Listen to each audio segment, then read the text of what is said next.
Hey everyone, it's Xant. So, this week's banners have been revealed, and it's also Battle Festival Week. In case you forgot, that means that these suits are limited, and you can't select them with 4-star pick tickets, so it's either get them here, or wait for a future raid up, whenever that's gonna be. Also, as a heads up, both limited suits have limited time alterations on them, as you can see in the bottom right corner of their banners. Exactly like the full armor unicorn and Banshee Norn, I'm not really impressed with this trend, but it is what it is and we just gotta roll with it. Starting off will be our new gacha suits, and let's get Tall White and Geese over with. Tall Geese 3, the final main entry to the Tall Geese line of suits, coming from Endless Waltz and piloted by Zex. It completes the trio of geese in our game. You may now create a flock to harass your enemies, like what we have to deal with in Canada. Anyways, featuring superior specs to almost all other mobile suits, this suit was actually developed more or less during the same period of time as the Tall Geese 2. However, it got put into storage as it wasn't quite ready for the Eve War. It was eventually fielded and a great success, as it was able to suppress battlefields without casualties. I see where Jesus Yamato got his inspiration. Anyways, as for weaponry, the Tall Geese 3 has a Vulcan turret set, a Mega Beam Cannon. This has replaced the Dober gun and it comes with 2 firing modes. It has Compact, which is like a beam rifle, and it also has a Beam Cannon mode, which is more or less on par with the Wing Zero Buster rifle, so it's packing some heat. And it also has a shield. The shield's actually kinda cool. It does come with 2 beam sabers built into it and a retractable heat rod, so just a smidge different than his predecessors on that one. Now, I'd make another goose joke here, but I'll let you all off with my crappy joke at the beginning. Now, next up is another red frame variant, the Red Dragon. This makes, 4 variants of the red frame we have in the game now, and we've barely scratched the surface of the shenanigans the red frame has. This is a surprisingly lightly modified red frame. The new profile and bulk comes from the attachments on the back that help the red frame manipulate Mirage Colloid particles. From being granted the ability to counter Mirage Colloid's invisibility to gaining pseudo-future sight, this version of the red frame is pretty abstract in comparison to the more straightforward upgrades it got previously. The Dragon moniker is actually due to the backpack looking like dragon wings, sort of. As for weapons, the Red Frame Dragon has 2 beam sabers, 1 Gerbera Straight, as all red frames do, and 3 Kalidvolks.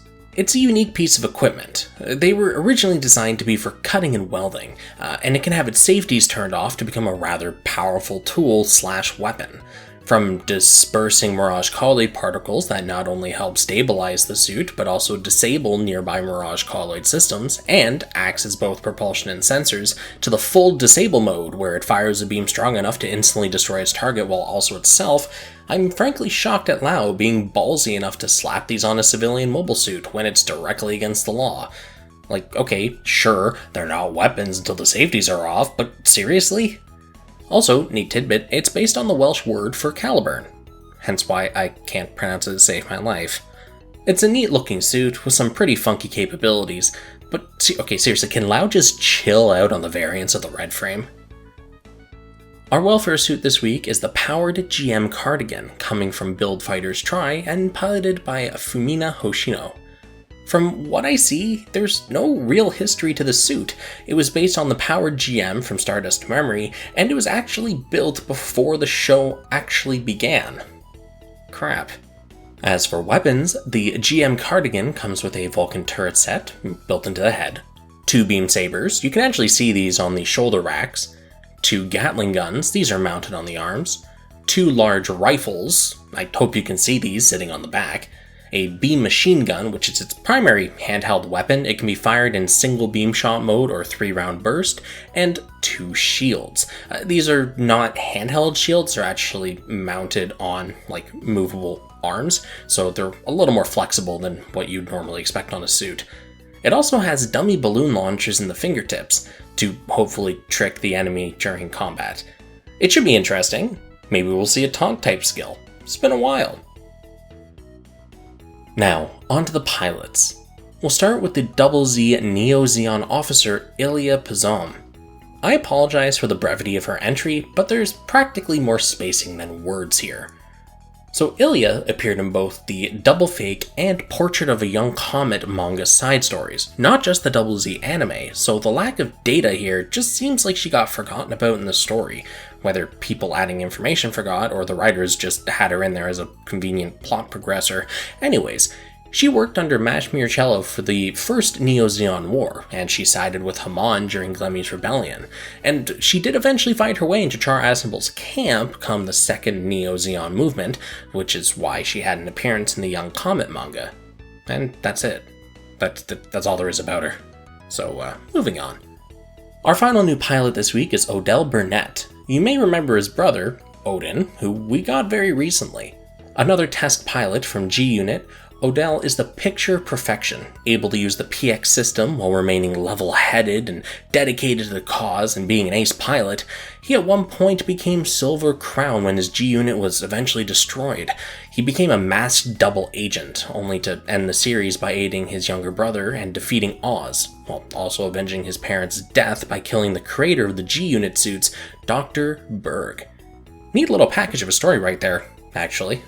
Very to the point, but I guess he wasn't really the protagonist, he was kind of more like a foil, so makes sense.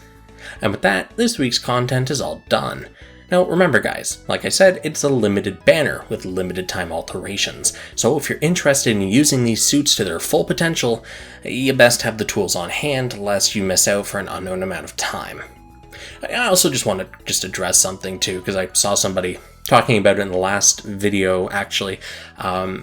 I don't have a ton of time to sit down and binge watch all the series of Gundam. Go and look at how many different series of Gundam there are. I have other things I have to do with my life, guys. So I do rely a lot on information online in order to create these videos, and I try to, at least for series that I have on hand, I do try to watch them. But it's difficult, especially considering I don't know what suits are coming. Like, I try to release these videos same night, so, well, not just same night, within the first handful of hours from the time the banners become available, or I guess the banner assets. So, expecting me to be able to binge watch, 30 episodes of something in the 3 to 4 hours on top of making the video, that's not exactly possible, I'm sorry. Sorry about that. And plus, whenever something shows up in a manga, there's only so much I can do about that. Those things are almost impossible to find. Anyways, just in case, someone wants to deep fry me again because I had no information about Ilya, or something along those lines, I'm but one man. Please forgive me. Before I go, mandatory, yet sparse, self-shilling, because it's been a long time since I last did it in one of these main forum videos. If you enjoy my content, like and subscribe, as it helps my channel grow and gets this video out there to more eyes. And feel free to leave a comment as well if you're interested in these suits or pilots, or maybe what you'd like to see next. And to wrap it all up, peace out guys, and I'll see you in the next one.